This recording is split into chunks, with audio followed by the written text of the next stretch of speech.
So let's start. Sir, Yes, Sanjeev, tell me. sir, this MDI 7 and MDI 8, actually, these two subjects from where we have taken up for this MA program, sir, whether they are from economics. It's an economic, it's pure economics. Okay. Pure economics. And that is why I keep repeating in my various classes, do not get stuck in the economics part of it, even though the subjects are economically based. Understand the larger concept of the economics that have been told, because for a simple reason, one of the largest reasons for migrations are jobs. People migrate for a better living, to be able to get a better wage, to be able to get a better life. And so we need to understand. So any student of migration and diaspora needs to understand the basic economics behind it. So, for example, look at the fact, we have been in various units, various other units also. We have been talking about globalization, transnationalization. Now, the new president of the US comes and puts tariffs. Yes. And think about the fact that North America has a North American free trade agreement. He puts tariffs on Mexico and Canada. Now, as I keep talking with you people in various classes, see, obviously multiple things work together in the world of today. So while there is this push towards globalization and transnationalism, there will be a push towards politics, which we have seen across the world.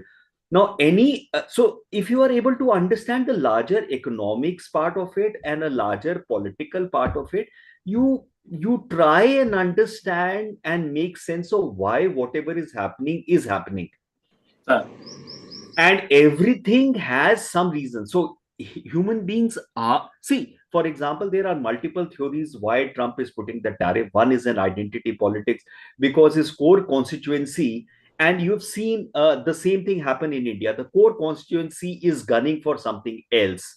So the politician then adheres to the core constituency, forgetting the fact that we are largely connected to this world. America being a bigger power, and American dollar being the currency in which trade happens, it has wider ramifications. Yes.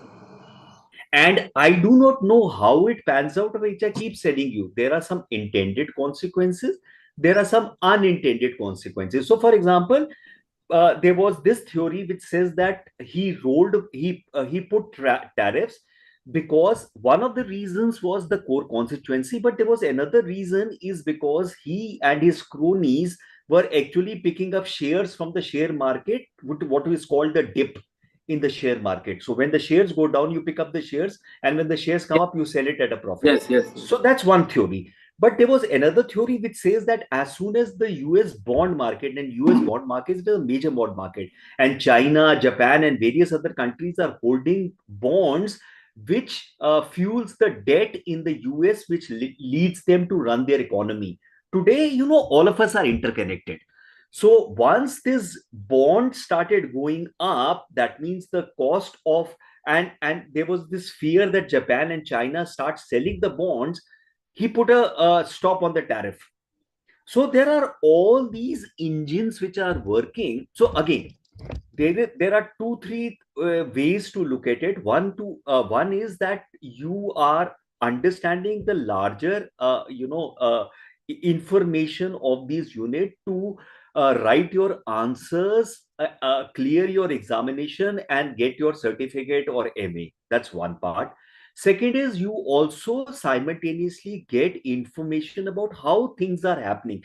These additional informations help you to do your job better, make a better understanding, and see, this helps you into more career movements.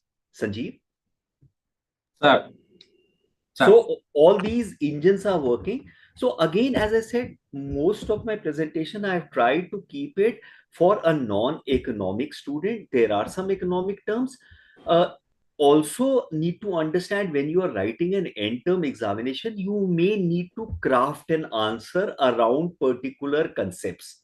So Yes. for example, and I also tell you that please read MDI 8 before you read MDI 7, because MDI 8 is about the production process.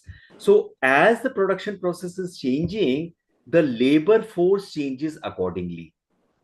So, MDI 7 is about labor processes.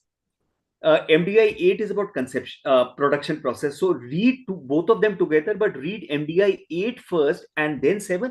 You will get a larger understanding about how the production has been changing. And one of the key, landmarks is industrial revolution. So I'm sure there should be some question around the industrial revolution, because it was a key landmark about how the production processes changed. With the production processes changing, how the labor processes changed, what was the condition of labor, and so on and so forth. So that would definitely be a part. And then things like Taylorism, Fordism, these were the ways by which the production processes changed and the labor movement changed. Sanjeev? Sir. Okay. So let's look at a classical conception. So again, as I keep telling you, economics is not a science. It is, you cannot test it in a lab. And typically, what economists do is they look at a particular condition. So, for example, today the way tariffs have been brought by the US and the changing share market and the bond market and the globalization, some economists will come and conceptualize a theory which might be taken from the classical theory, neoliberal theory, and make his or her own theory. So this is how theories keep on changing, and more often than not, if you see and if you are reading the units, you will see in the world of humans a lot of things go circular. So what was earlier the putting out system is now outsourcing, and it is given new terminologies and new ways and new things come in, but a lot of times the things remain the same. So let's look at the classical conception. Classical conception, how it started right after the industrial revolution, came out with the classical conceptions. So start with an economic theory, set of ideas and principle, outline how different economies function. As I said, the role of scholars is to make sense of things. And when they make sense of things, they bring it out for the larger public to understand. So, for example, the economists, when they make sense of it, it helps the financial markets, it helps the banks, it helps the politicians, policymakers to understand things. Depending on their particular role, economists may employ theories for different purposes. Some theories, particular economic phenomena such as inflation and supply.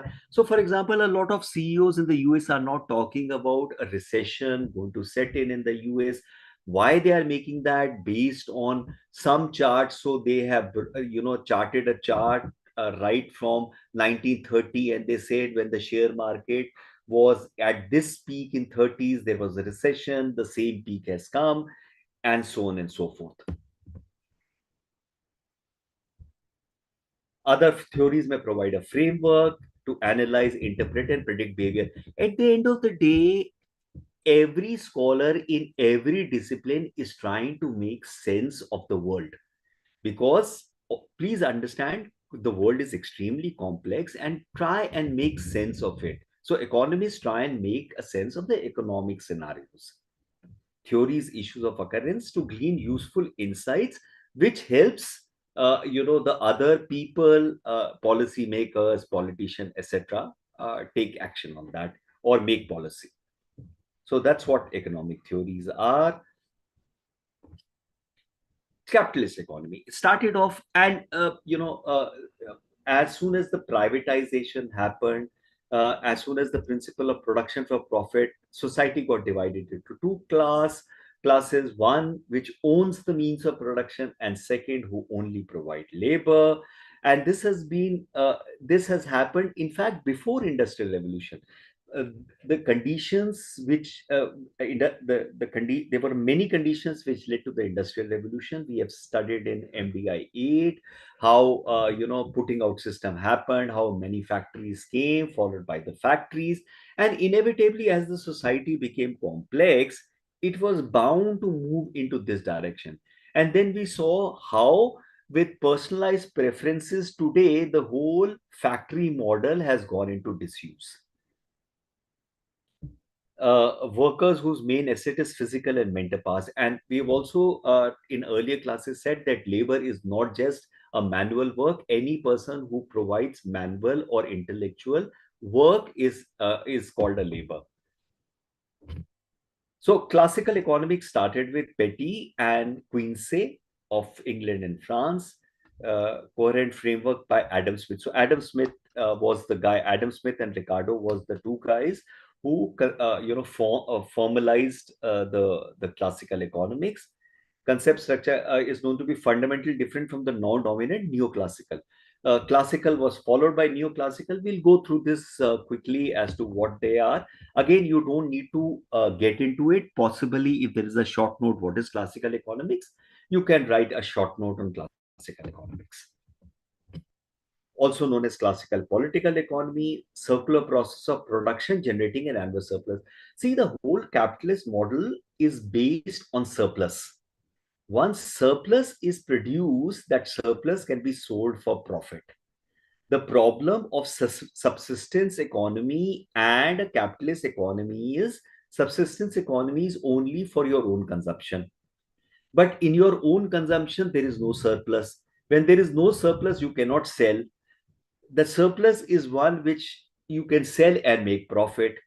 That profit is something then you can push back inside and make more profit. Commodities are goods meant for sale, and they are produced by means of, which will come to that, which is commodities held in stock from the previous cycles of production and labor.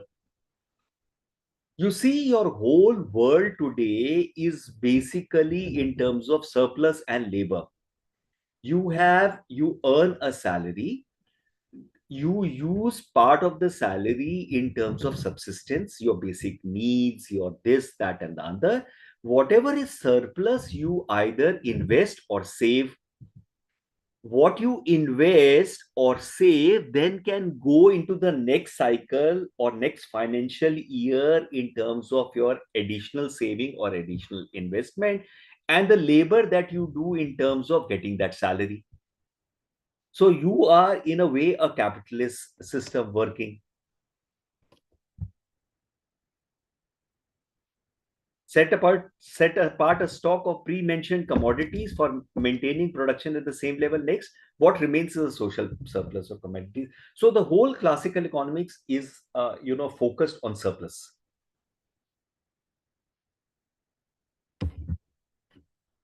So again, as I said, keep it simple. Also, let me also tell you, in case you want me to send these PPTs, you can send me a mail. I am giving you my mail ID.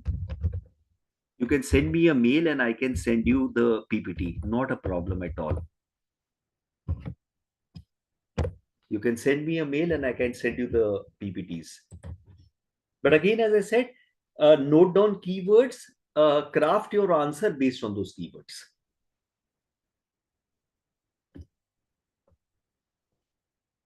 Part of the surplus is used for direct consumption, for capitalists and the dependent. Other part comprises producer good, available for investment to increase the scale of production, achieve. Again, look at yourself. As I said, I gave you the example of yourself. You provide labor, earn a salary. Part of the salary is subsistence. The rest is investment. Part of the investment you look at for the next financial cycle, and then you keep increasing. This annual surplus of commodity over and above the needs of repair corresponds to the modern concept of GDP. What is domestic product? Every company in the territory of India, whatever it produces in terms of goods or services, is GDP. Now, GDP becomes a dangerous thing because, for example, there are n number of foreign entities who take all the investment and transfer profit outside. Their production of goods and services also is computed in your GDP. So GDP is actually a nuanced understanding of your economy. And look at it, most news items talks about GDP. So it's a nuanced item, so one needs to understand.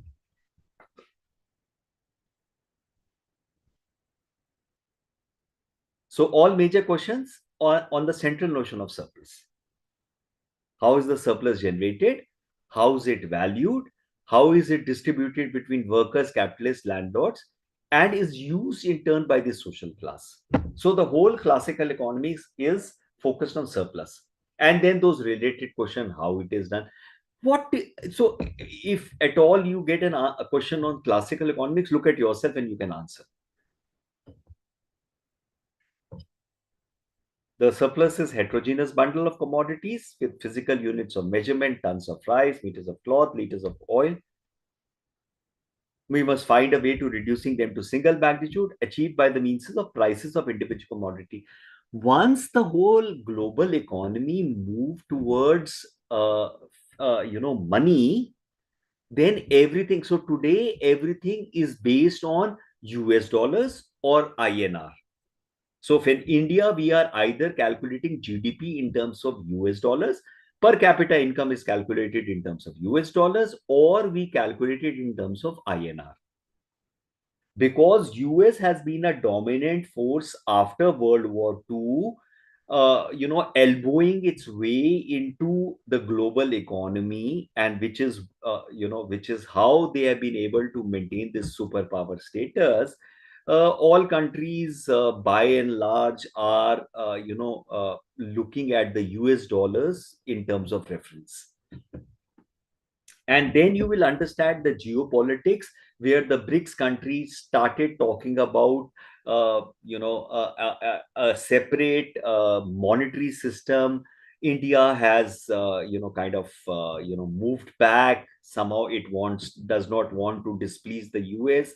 However, you see how things are happening. As I said, this is a good way to understand what's happening in the world. A surplus might be divided between social classes participating in the production of in the process of production. Finding out laws regulating the distribution of social net product as different categories of income is the task of theory of distribution. So it's a whole theory of distribution, how it should happen. Now these are not good, bad, true, false, or the right way, but this is how as I said, the theorists or the economists have come out with their models, with their calculations, and so on and so forth. The same way, when a budget is made, how much percentage is allocated to education, how much to health, is based on politics, is based on GDP, is based on debt, is based on a lot of considerations. So this I made. You can take a screenshot. This is the basic system, how the classical economics works. Factory, wage labor, engage in production. There is a dependent on the labor engage in production. There's a factory inputs, there's a surplus, stock for the next cycle, which goes into inputs. Surplus, how it is generated, value distributed, direct consumption, producer goods. So this is the broad, classical economics, as you can put it.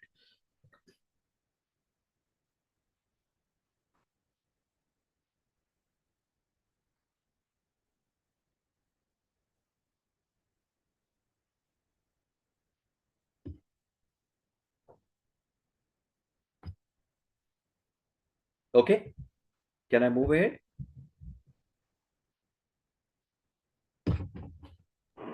Yes, sir. Okay.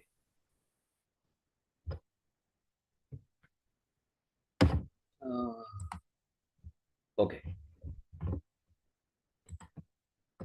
At the end of the day, economic growth is the basis for improving quality of life. See, at the end, now you see there are so many debates we have been parallelly doing. So we started off with a growth debate that economic growth is good. Economic growth leads to prosperity. Economic growth leads to better quality of life. Subsequently, the economist understood the fact that growth was not equal to development. Development was a separate animal. So development economics came in which quality of life was also. At the end of the day, what is the largest story of? The largest story of humankind is to improve the quality of life. So the whole fight is to improve the quality of life. The respective classes in partly used to increase the present level of consumption, and then in between the improving the quality of life or doing better or perceive better, there were all these things. Industrial revolution came in because the population grew, needed more people to be fed. Obviously mechanization needs to be there. Now when factories came in and production started increasing, obviously people needed to consume if the factories need to work. So if people needed to consume, they needed to be told about the products. Advertising and media came in, mass production, mass consumption. So you see, it does not seem to be as complex when I explain it like this. It's very simple. At the end of the day, we are still trying to improve the quality of life. After all these years of civilization and complexities and technology, we are talking about improving quality of life. Investment brings in more land under cultivation, irrigation setting up, new factories, infrastructure, which means greater flow of production, therefore a growing size of surplus. At the end of the day, try to increase the surplus, then the surplus can add to more growth. More growth can lead to better quality of life. Economic growth will induce change in institutional production, market income. That's why it was classic, because then it was debunked and said economic growth does not lead to income distribution, savings, and investment. It can have other harmful effects. And the classical economists talked about interaction between economic growth and institution is what we call development. So the whole concept of development was related to growth in the classical sense.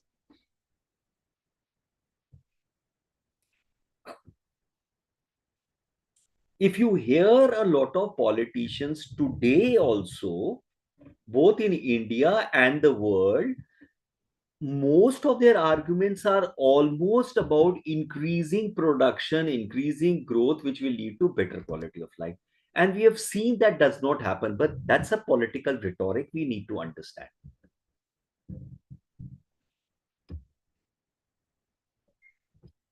So let's look at a couple of labor concepts. Labor, fundamental concept in economics. Human element in economic process, no production without labor.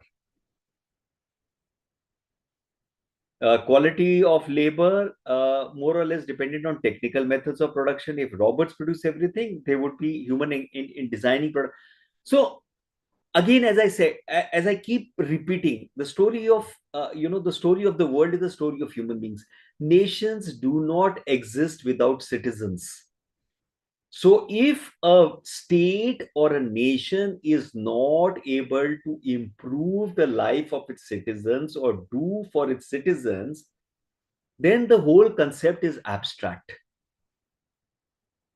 Maybe a lot of times even the politicians do not also pause and think about all this, because obviously power has its own, it's a separate engine altogether. Hang on, there was some chat. Okay.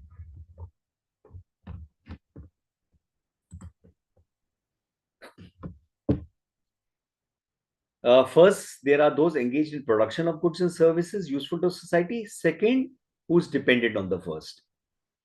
In fact, again, by categorizing some goods as as marketable, a lot of production processes are discounted. For example, household work.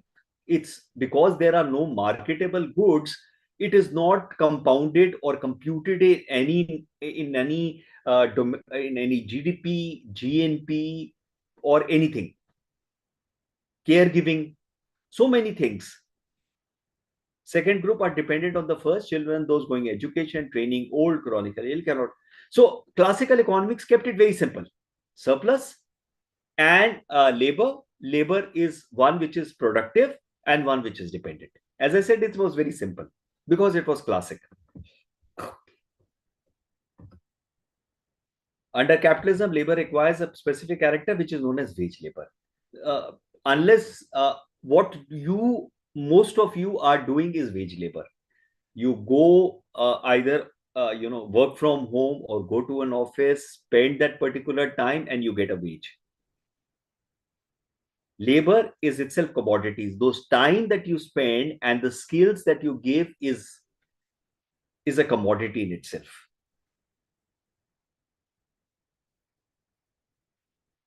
Workers as a class do not own, otherwise command any means of production. Ownership is confined to the capacity of work, physical or mental. And again, as I said, since the Industrial Revolution, economists were also one of the problems which the economist has had was how to manage labor. Capital, land was easily manageable because these were numbered. Labor was difficult to manage because labor is an embodiment of human being. Human being is a very unpredictable unit. And that is why the factory system basically try to manage labor. You can replace one labor with another labor. The idea was that what we are doing in the gig economy today is basically every labor is a unit, and now we can replace units. So a Zomato guy can go into Swiggy, do the same job. Swiggy guy can go into Uber and do the driving job. These are units.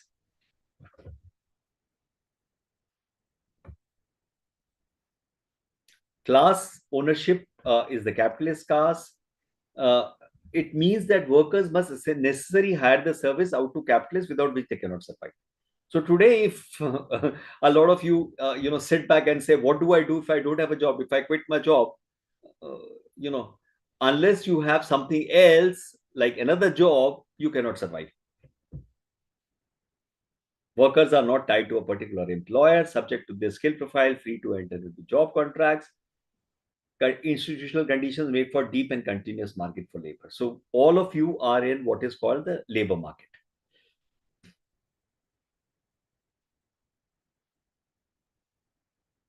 So again, many a times when you're trying to answer a question, try and look at your own condition and you will be able to answer a question. Because of the commodification, generalization of labor, which requires a high degree of basic homogeneity, is measurable in standard units of labor times, million days per. And see, again, categorization of labor. Economists, right from the beginning, were trying to categorize labor in terms of time spent, in terms of cost. What is cost to the company? You are categorizing a labor.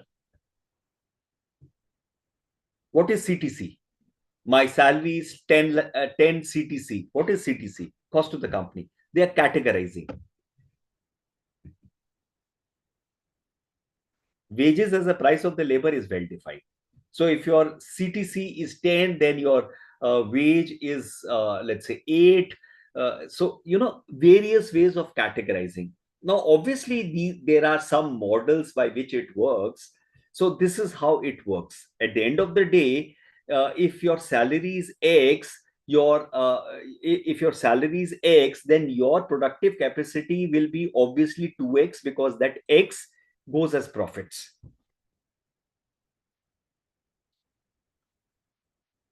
Nobody is going to give you X if you are not contributing to X.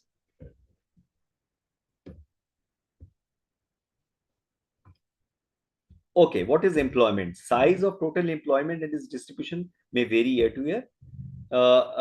Year in which conditions are unfavorable to would shrink, and based on this, industries or sectors, people move between sectors. The actual level of employment in a given period may fall short of the total labor available. Then there is total labor, as we talked about in the last time. Total labor is of a particular age group, people who are employed or unemployed seeking employment. That's the total labor. A wage worker are those people, or workforce are those labor who are employed. employed, self-employed, or whatever. So that's how the categorization has happened. If if there is less employment than the total labor available, then it's unemployment.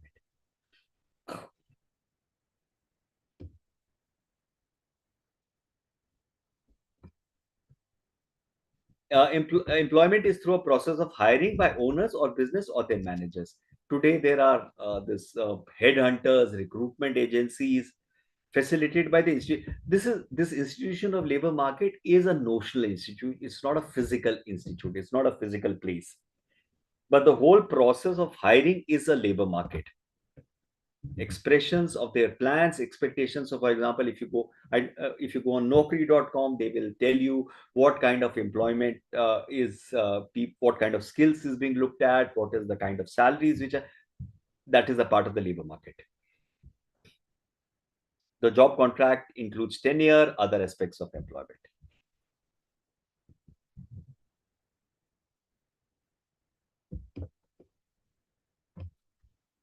Data on employment. Now, data on employment. Previously, there used to be an employment exchange where data on employment and unemployment used to be there. Obviously, as things have shifted in India and across the world, India particularly, employment is still there. Employment kiosk would still be there, but I don't know what kind of a data comes. The other day, I live in Gurgaon. I was in the labor department, one decrepit building, which had the signage of labor department, and it appeared to be a ghost house. Because today, again, based on supply and demand, based on services and a whole lot of other criteria, the labor is working. Government has mostly receded out of the labor processes. Because labor under capitalism is wage labor, employment can be measured in standardized person hours. Data on employment. So employment exchange, I don't know whether they exist or not today. I'm sure they do, through which job applications are made. But no longer job applications are made through employment exchange. Because the government-run industrial complexes or the government-run heavy industries have mostly gone into disrepair. It's privatization. Privatization have a different way of recruiting and otherwise.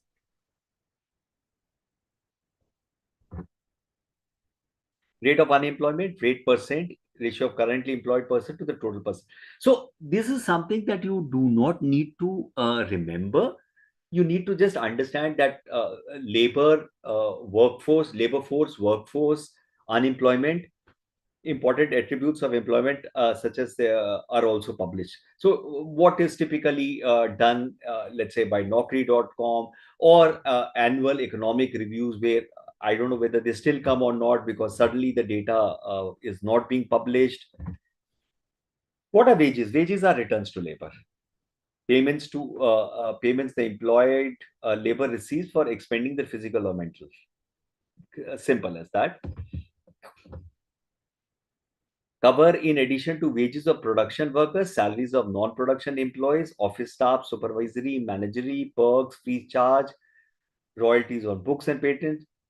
Integral part of employment. They would also include a host of social security benefit and entitlement.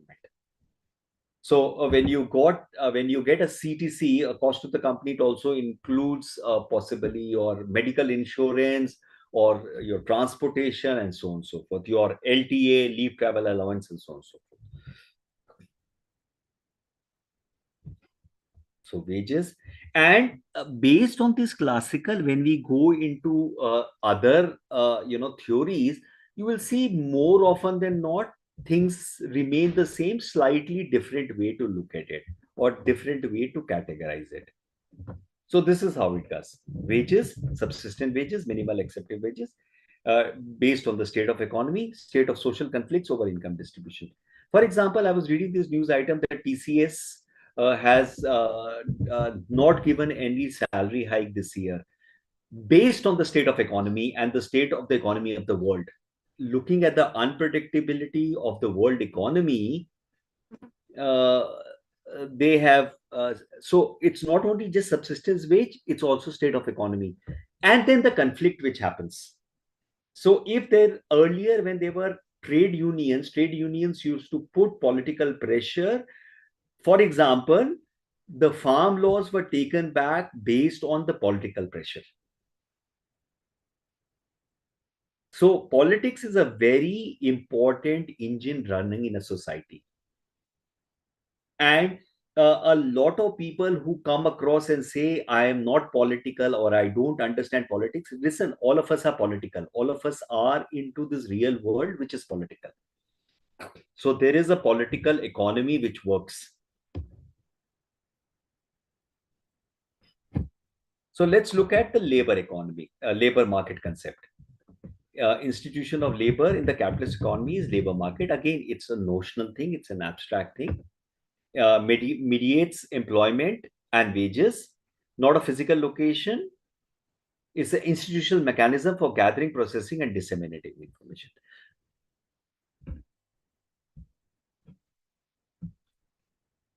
So when we say institutional way of managing the labor market, we are the institution of government is also an institution.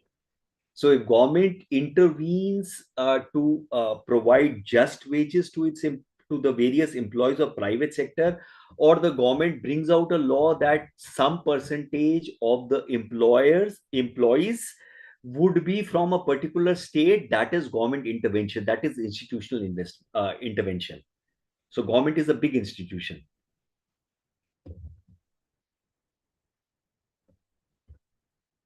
Information pertaining to quantities and qualities of labor required, plans for expected. So you come out with, a politician comes and says we are not producing enough, high tech equipment. We are looking at food apps. It is basically a political statement to say that, which is obviously the case. The fact that you are looking at a low end service job, not a high end. Why it is happening is a different ball game altogether. But the fact is, all these information. So, for example, CII, SOCM will give out information in terms of what the industry is wanting, what are the new skills which are required. Media reports will come out what new thing. For example, they'll come out with say AI will bring to this many jobs and so on and so forth. Labor employed is hired through the labor market, requires information is exchanged between employers and potential employees. So you go for a job, your employer will tell you, or your prospective employer will tell you what the job entails, what is the working time, what is the perks, so on and so forth, and then you enter into a contract. Market also transmits information on contractual terms, where job application are regularly displayed. This was employment exchange, remember, was an earlier concept. I don't know whether it still exists. I have not seen since a very long time, but this was a part of the classical economics.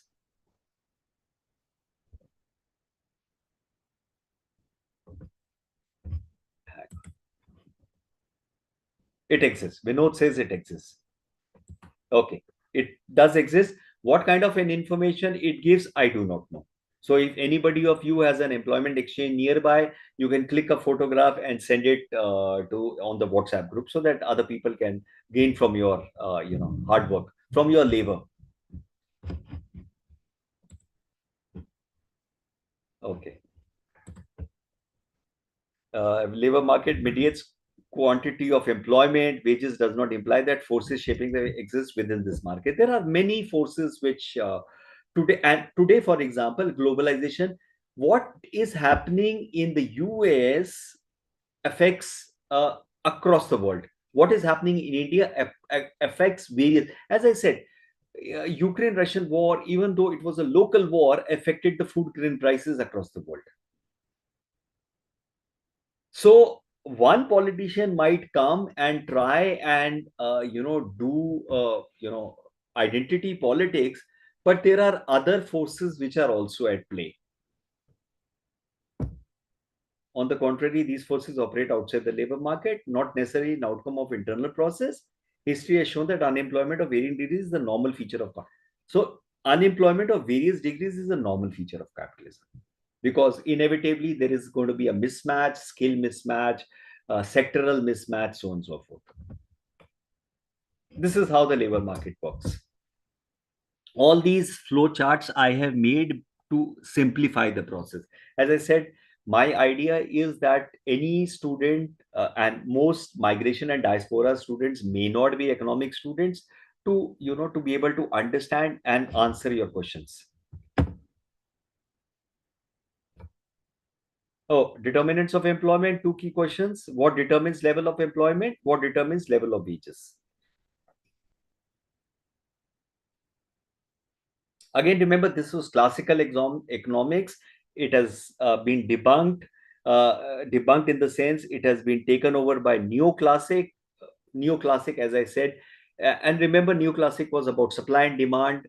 This was about surplus. Available part of the available labor cannot be hired. It has no means of production of its own to fall back upon. Social and political instability and disharmony. Wages are income of labor. It's critical that we are so, basically, labor, wages, employment, and surplus. Four items on classical economics. So you can answer a question like that. Four key components.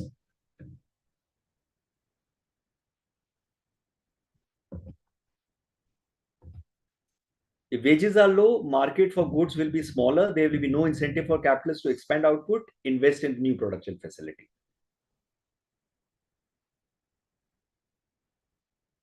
Again, no relation between level of employment and level of wages. This we have been talking earlier. Unless there is money in people's pockets, the production will anyway go down, because the whole concept of modern economics is based on consumption. Consumption can only happen if people had disposable income. People have only disposable income when subsistence is met. Subsistence is met when people have money in their pockets. If all the money goes into subsistence, there can be no consumption. If there can be no consumption, obviously your production will go down, your GDP will go down, everything will go down. Similarly, if you tax more, people will not have money in their pockets.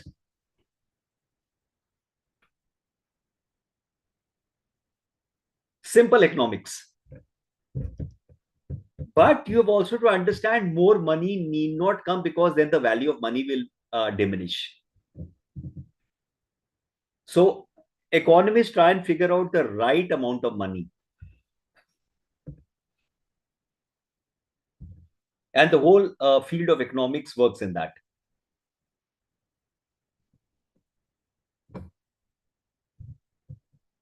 Employment and wages as two logically separate phenomena.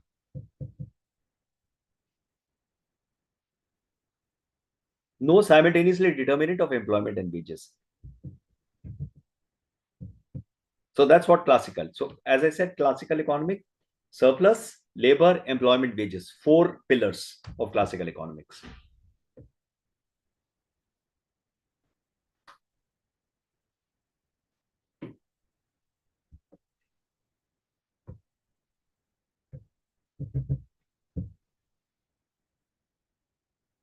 Method of production determines requirement of labor per unit of output. The actual level of production in response to aggregate demand for goods and services. So more often than not, if the demand is more, the capitalists will employ better technology or more labor to increase production. Again, you do not need to go deep into this.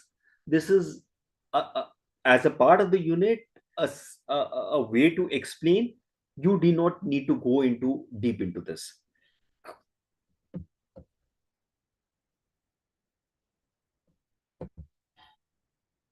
Level of product, level of employment, product of these two magnitude, labor requirements per unit of output time, times the total units of output. This is simple. How much you are productive is based on how much pressure is coming from your employer, and how much need you have to earn that money. Will the level of employment be necessary, such that it absorbs all labor and willing to work? Such a situation is known as full employment. Classical economists say no, cannot happen.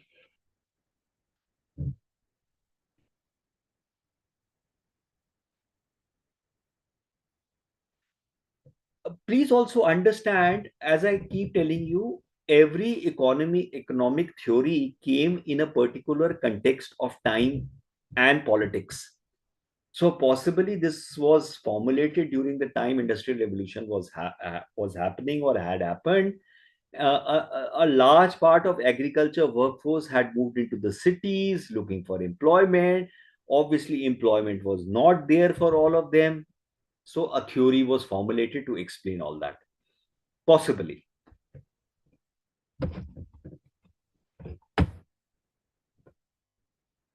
Unemployment come across technical improvements in the method of production, reduction in labor requirement because of fall in aggregate demand. Both these causes can reinforce each other, which is still true. Which is still true. So suddenly, your basic requirement is, dealing in mobile apps or computerization. Older people cannot deal in computerization, so it lead to their unemployment.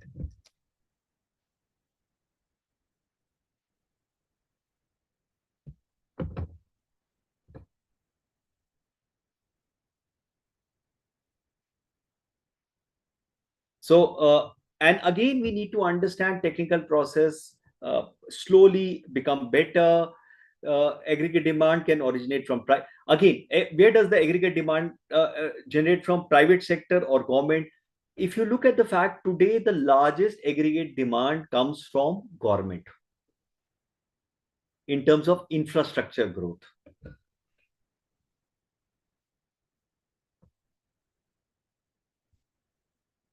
And that is why, if you saw during COVID also, the infrastructure projects, the highways, the roads, which will keep moving the economy.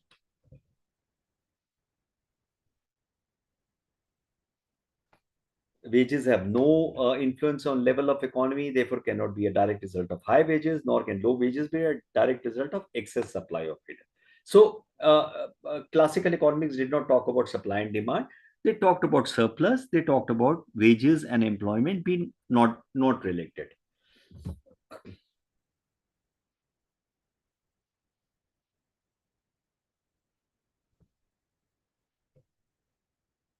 Three forces operating on average level of wages: subsistence wage, state of the economy, state of social conflict, which is what I put in that flow chart earlier.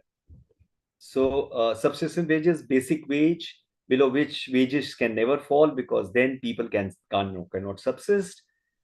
Minimum acceptable wage, but also the average family subsistence will also cover the current prices of basic necessities. So wages cannot fall below subsistence wage.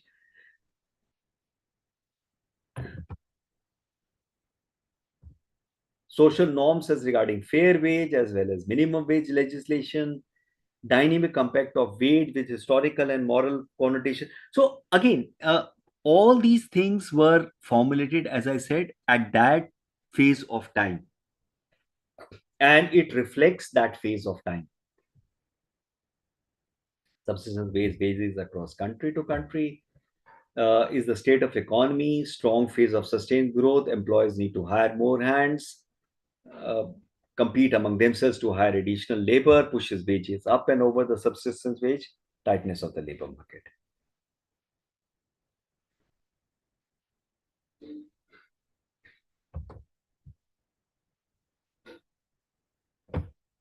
Economy is experiencing a downturn, workers have to compete among themselves to find jobs, experience cyclic growth. Also, economics is cyclical. As I keep saying, not only economics, everything in the world is cyclical. In fact, if you sit back and reflect on your own life, a lot of things are cyclical. Wages are partly influenced by where the economy is currently located over a business cycle. So at one point, when the Indian IT was doing so well, Indian IT professionals were earning a bomb. Subsequently, they have come down.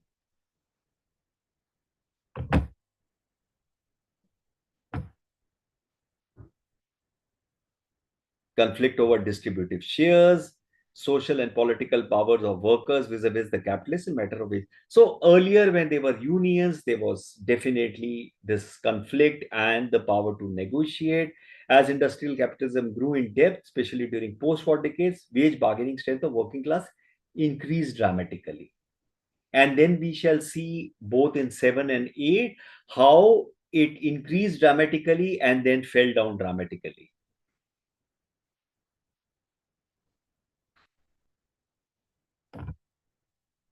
Workers no longer content with subsistence, they're no longer satisfied with wage increases in steps, nor were they happy with wage rising with rising productivity. Worker unions started negotiating larger share of the cake. And that's where a lot of companies experienced or experimenting with giving part of their shares to their labor, to their workers to have a stake in the company.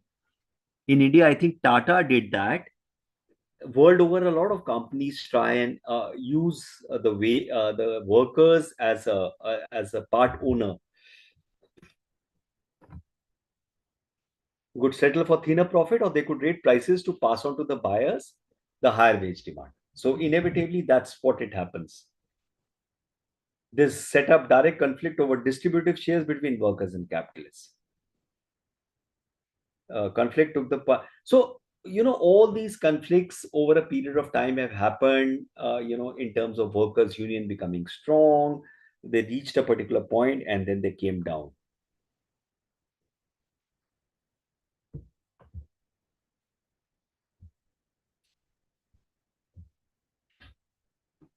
Because the distributive surplus arising from production is a finite sum. At the end of the day, the money is finite.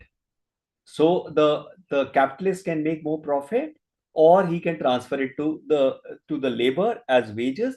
But if he transfers it to the labor, then he will have less money to invest in the next cycle, and so on and so forth. Thus, the role of government is crucial in the conflict over distributive share, which one makes also probably even more complex in some ways. So they did talk about the role of government in terms of distributive share, with the government clearly siding with the capitalists. In fact, Britain passed many laws to prevent unionization and so on and so forth. Initial years was absolutely anti-worker. Subsequently, because of morality, because of various other forums, the government started intervening. In fact, because of Keynesian and the Great Depression and the Keynesian economics, government intervened into the labor markets and the production processes. Okay. So another concept on classical economics is called the laissez-faire. I think it's a Latin word or a French. I think it's a Latin word. Non-interfere of the government. So basically, classical economics talks about non-interference.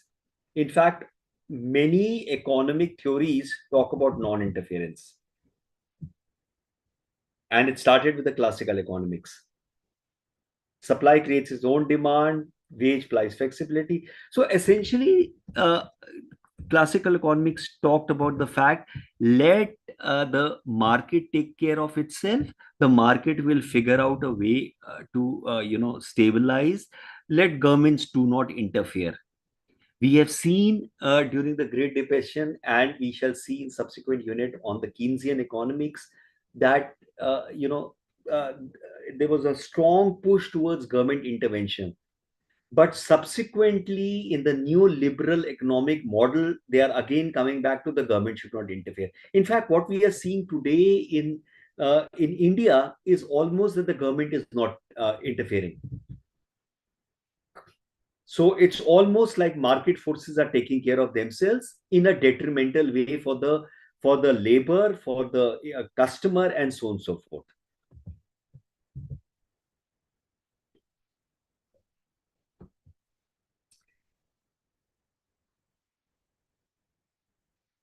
Believe that there was always full employment in the economy, but also they said that there is a chance that there will be unemployment because of various other reasons.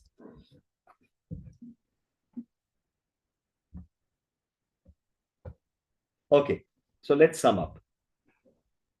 for understanding economic system, particularly capitalism. And remember, this was the first theory which came about.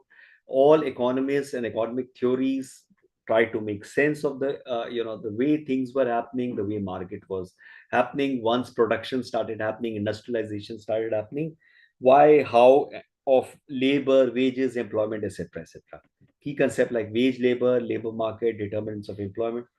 uh, the framework has significant limitation. As I said, each framework will have significant limitation. In fact, every theory that you will see in economics or otherwise will have limitations, but these theories were formulated in their time. So maybe at any time you are framing an answer, you should always start by saying theories were written with that context of time, politics, and place. So you can start crafting. So you need to craft your answer based on these things. Again, quickly recap economic theory set of ideas principle, how different economies function. Laissez-faire is basically non-intervention by the government, supply, laws of market, supply demand, wage price flexibility. This is how capitalism action, production for profit. There's a capitalist class, there's a working class. Working class give their labor, capitalist class owns the means of production. Employment is equal to methods of production, determines units of labor, actual level of production based on aggregate demand. There are some references which you can see. In case you don't have the units, you can download the units from eGyan Kosh. I'll stop it here.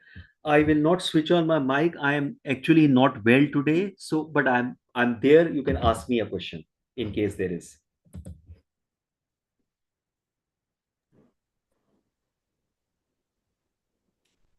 Again, tell me, Sanjeev. Sir, when we are talking about labor markets, are we considering the whole three concepts like white collar, blue collar, and the marginal section labor? Labor is labor, which whether it is manual or it's intellectual. So all categories of worker will fall under labor. Okay, sir. So this whole economy is depending on the total concept of the labor. Correct. Because Sanjeev, otherwise, how will the economist categorize work? They, human beings cannot be categorized. So you need to categorize in terms of man hours. You need to categorize in terms of employment, number of employed, and you need to categorize in terms of wages. Sir. At the end of the day, economists need to categorize in terms of numbers. Otherwise, how do you make policy? How unless you know how. So very interesting things. So in Delhi, the earlier government came out with a policy saying that all travel for women in Delhi buses is free. Yes. Now, how do you know how many women have traveled? How do you know? And now you need to make a policy whether this travel is for Delhi women, women who are registered as Delhi voters, or any woman who comes to Delhi and wants to travel in the local bus, in a Delhi Transport Corporation bus, is free to travel. But also you need to have some data to figure out how much they have traveled, what is the travel distance they have done, and how much money, if you take the ticket, has been saved. Yes. So they came out with a very innovative plan. They started issuing pink tickets. Sir. So now the pink ticket denotes zero value, but based on the number of tickets which were handed out, now you could compute and say, so many lakh women traveled, for such and such distance, and now you can incorporate into your policy and make your budget. Sir. So the whole trick, the whole fight is to try and figure out numbers to be able to make policy and come out with some tangible figures and results. Sanjeev? Sir. Okay. Any other question?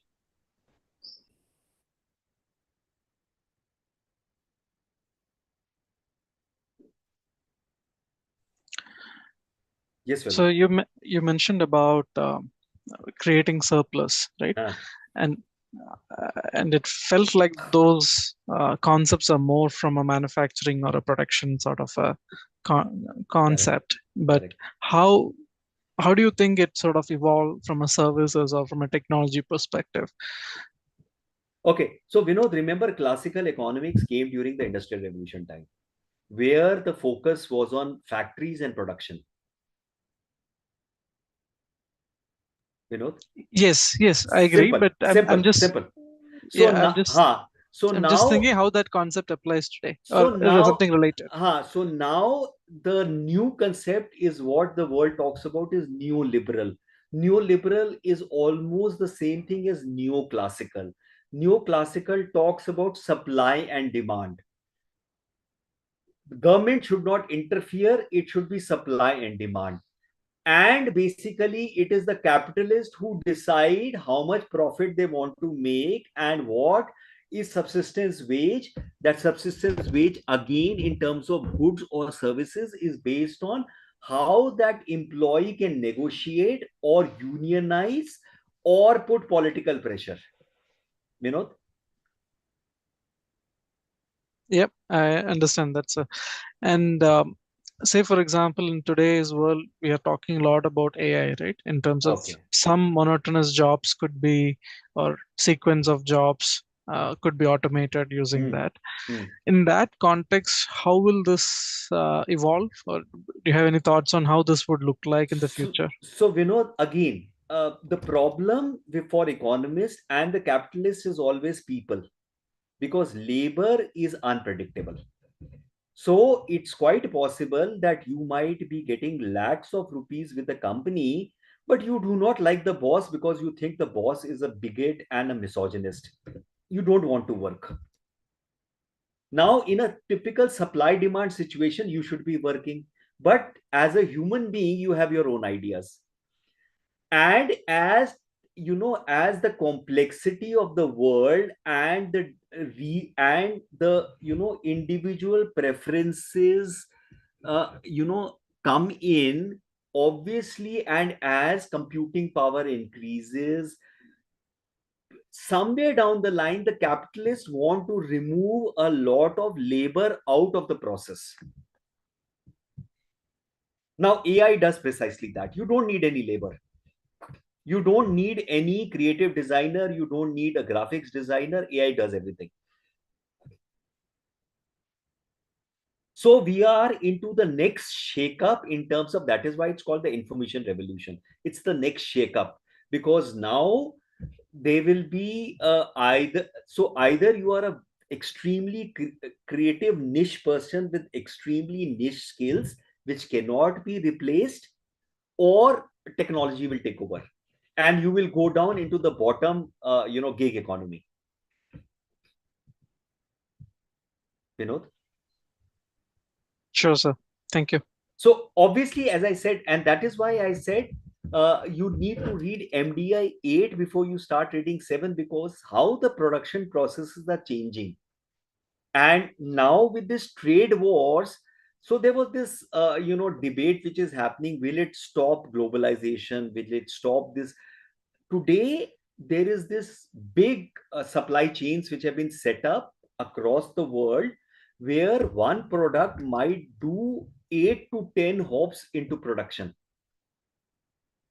Now with these tariffs, what will happen? So obviously we have entered into a very interesting, I wouldn't say an uncertainty was always there, a very interesting phase of world affairs, because obviously there is a free flow of capital, which you have seen how the share market across the world reacted.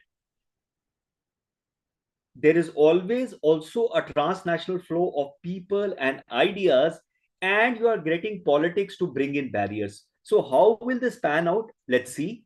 But one thing is very sure, that everything is going to be, there is no certainty for tomorrow for any person.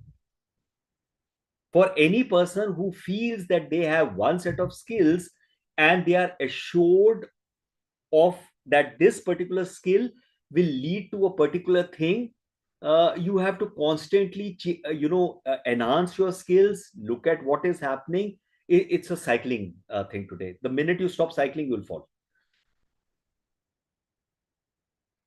Vinod? Sure, sir. Thank you. Okay. Any other question? Okay. In case, as I said, in case you want the PPT, you can send me a mail. I'll send you the PPTs. You can have the other PPTs also, not an issue. Also, as I said, keep certain keywords on which you will be able to craft an answer. There are some specific points that you need to keep in mind, which you should remember to be able to craft an answer. Do not get worried about the economics part of it. The units, I myself are saying, the units are written in a very economic, focused way. Do not get stuck with the formulas and the charts and all that stuff. Understand the larger aspect. You'll be able to craft an answer and clear the examination. Okay.